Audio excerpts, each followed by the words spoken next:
Baik, terima kasih atas waktu yang telah diberikan kepada kelompok kami. Di sini kelompok kami akan menjelaskan materi yaitu tentang informasi dan pengukuran kinerja manajemen. Baik, sebelum memasuki ke penjelasan materi, izinkan terlebih dahulu kami memperkenalkan anggota kelompok kami terlebih dahulu, yaitu yang pertama ada absen 13, Nabila Sarofah, lalu yang kedua ada absen 14, Niwayan Wahyudi Agama Devi, lalu absen 15, Nimade Ari Antari, absen 17, Iputu Krisna Purnadinata, absen 18, Inengah Budiastra, absen 19, Imade Wahyu Adi Permana, absen 20, Niputu Diva Okta Priyanti, absen 21, Niputu Titin Kusuma Wardani, lalu absen 23, Niloma Deswadnyani, absen 24, Nikadek Novi Sintia Dewi, dan yang terakhir ada absen 32, Idewo Gede Adi Suantara. Adapun beberapa subbab yang akan kami jelaskan, yaitu yang pertama ada informasi yang digunakan dalam penilaian, yang kedua yaitu sistem pengukuran kinerja, yang ketiga ada balance scorecard, lalu yang keempat ada penerapan balance scorecard, dan yang terakhir ada contoh kasus. Baik, untuk materi pertama akan dijelaskan oleh teman saya. Terima kasih. Informasi yang digunakan dalam penilaian kinerja manajemen. Penilaian kinerja manajemen memerlukan berbagai informasi yang mencakup dimensi finansial, operasional, sumber daya manusia, pasar, dan strategi. Informasi ini berfungsi untuk mengevaluasi sejauh mana manajemen berhasil mengelola sumber daya perusahaan secara efisien dan efektif. Berikut adalah penjelasan rinci mengenai jenis informasi tersebut. Yang pertama, informasi finansial. Informasi finansial mencakup laporan keuangan yang digunakan untuk mengevaluasi kinerja ekonomi perusahaan. Data ini menunjukkan kesehatan finansial perusahaan dan efektivitas pengelolaan aset. Contoh informasi finansial meliputi yang pertama, laporan laba rugi, menggambarkan pendapatan, biaya, dan laba atau rugi perusahaan selama periode tertentu. Yang kedua, neraca keuangan, menyajikan informasi tentang aset, kewajiban, dan ekuitas perusahaan pada waktu tertentu. Yang ketiga, arus kas dalam kurung cash flow dalam kurung tutup, menunjukkan pergerakan uang masuk dan keluar yang penting untuk menilai likuiditas dan kemampuan membayar kewajiban jangka pendek. Yang kedua, informasi operasional. Informasi operasional berhubungan dengan proses internal dan produktivitas, dan data ini membantu memahami efisiensi operasional dan kemampuan perusahaan dalam memahami permintaan pasar. Contohnya, yang pertama, data produksi, volume produksi, tingkat kerusakan produk, dan waktu siklus produksi. Yang kedua, efisiensi proses, penggunaan sumber daya seperti energi, bahan baku, dan waktu dalam proses produksi. Yang ketiga dan yang terakhir, utilisasi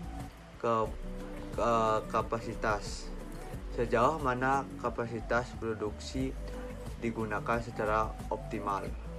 Nomor 3, ada informasi sumber daya manusia. Sumber daya manusia adalah aset penting yang berkontribusi pada keberhasilan organisasi. Informasi yang terkait dengan manajemen SDM dapat mencakup, pertama, tingkat produktivitas, yaitu pengukuran output per karyawan yang mencerminkan efisiensi tenaga kerja.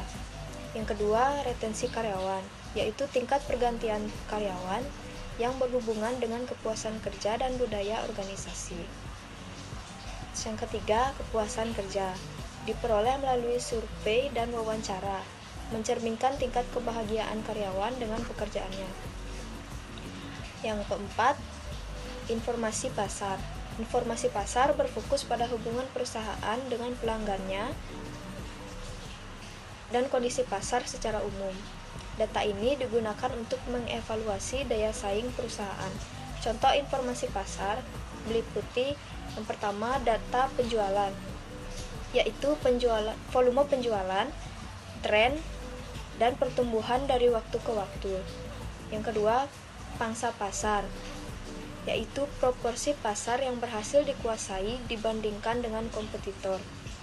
Yang ketiga, kepuasan pelanggan, diperoleh dari survei atau ulasan yang mencerminkan persepsi pelanggan dengan produk atau layanan. Yang kelima, ada informasi strategis.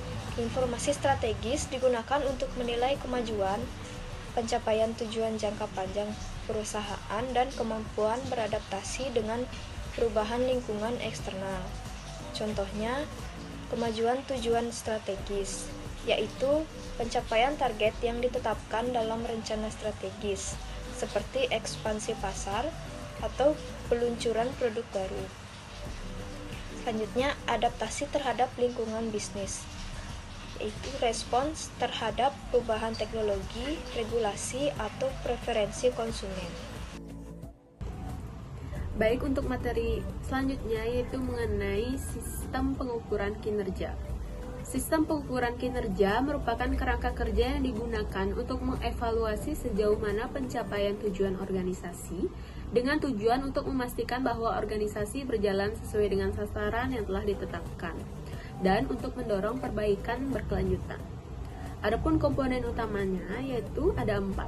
Yang pertama, indikator kinerja utama atau Key Performance Indicator atau KPI, yang berfungsi sebagai metode untuk mengukur dan menilai aspek-aspek spesifik dari kinerja organisasi seperti produktivitas, efisiensi, dan kualitas. Yang kedua ada benchmarking, yaitu merupakan proses perbandingan kinerja organisasi dengan standar yang telah ditetapkan, baik itu standar internal maupun standar eksternal yang berasal dari kinerja terbaik di industri atau sektor terkait. C. Sistem pelaporan.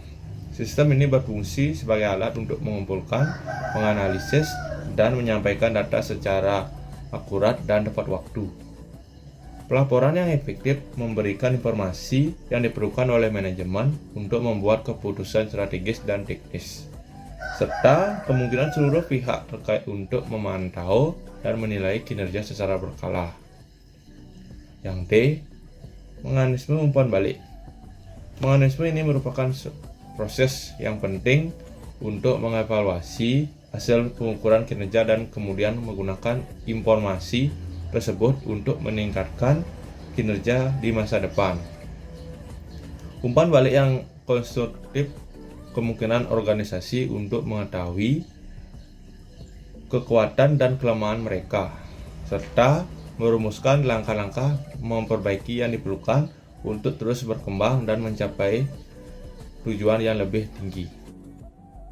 BSC atau Best Scorecard merupakan alat manajemen yang dikembangkan oleh David Norton dan Robert Kaplan pada tahun 1990-an. Metode ini dirancang untuk membantu organisasi dan mengukur kinerja dan menerjemahkan visi serta strategi ke dalam tindakan yang terukur. Berbeda dengan alat pengukuran tradisional yang hanya berfokus pada aspek finansial, BSC memberikan pandangan yang lebih komprehensif dengan mencakup 4 perspektif utama. Keempat perspektif ini saling berhubungan dan dirancang untuk memberikan gambaran menyeluruh mengenai kinerja suatu organisasi, baik dalam jangka pendek maupun jangka panjang. Dengan pendekatan ini, BSC tidak hanya menjadi alat pengukuran, tetapi juga menjadi kerangka kerja untuk perencanaan strategis, pelaksanaan, dan pemantauan kinerja secara berkesinambungan.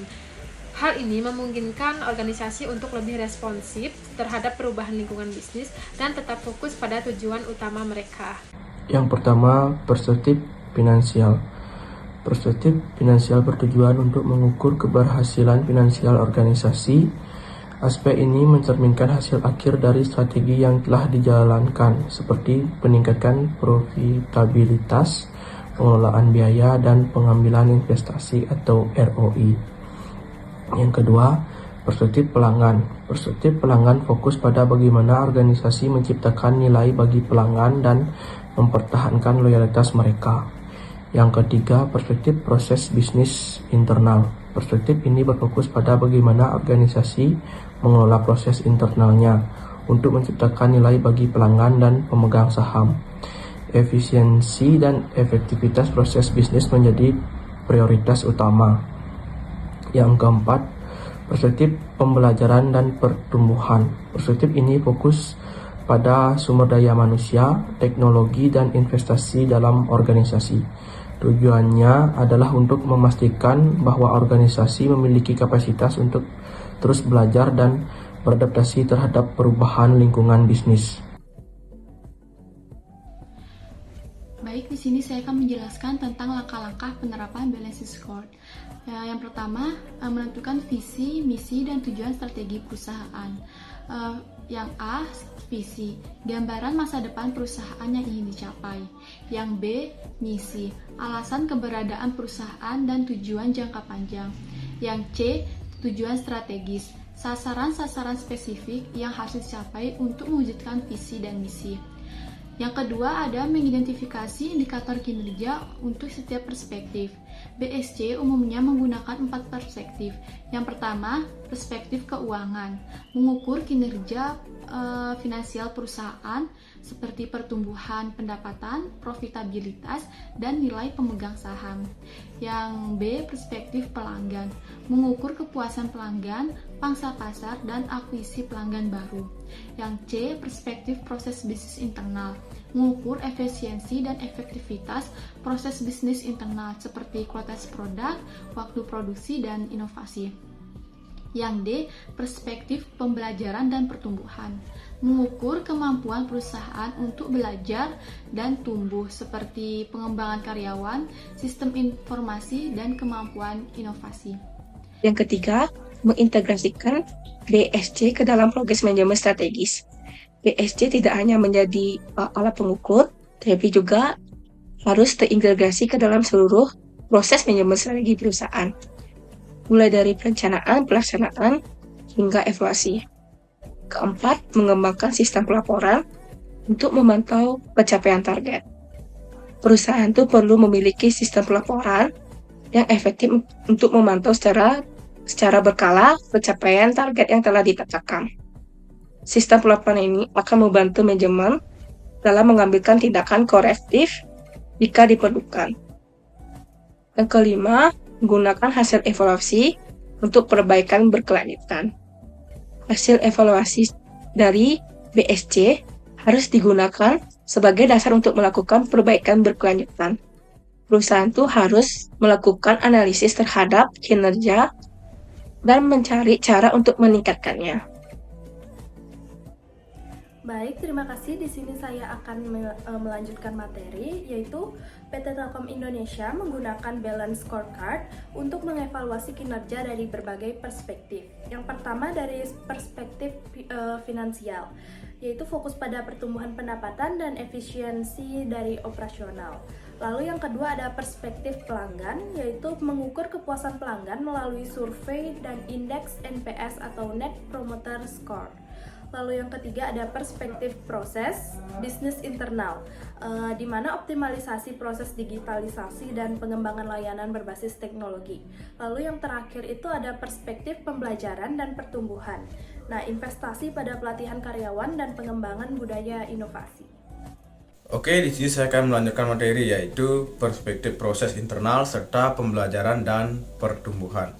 Nah, dalam proses internal, Telkom yaitu mengoptimalkan infrastruktur telekomunikasi yaitu dengan memperluas jaringan fiber optik dan mengembangkan yaitu ekosistem digital yang terintegrasi. Perusahaan juga berinvestasi dalam teknologi terbaru seperti 5G dan LOT untuk meningkatkan efisiensi operasional dan menciptakan solusi inovatif bagi pelanggannya. Sementara itu, dalam perspektif pembelajaran dan pertumbuhan, Telkom fokus pada pengembangan sumber daya manusia melalui yaitu program pelatihan digital dan kemitraan dengan universitas serta institusi dengan mendorong budaya inovasi dan kolaborasi antar unit bisnis. Telkom memastikan yaitu keberlanjutannya pertumbuhan. Kemudian penerapan BSC ini yaitu membantu Telkom dalam mempertahankan posisinya sebagai pemimpin di industri telekomunikasi sekaligus mendorong transformasi digital di Indonesia. Baik, sekian presentasi dari kelompok kami. Mohon maaf apabila ada kesalahan kata dan kami tutup dengan terima kasih.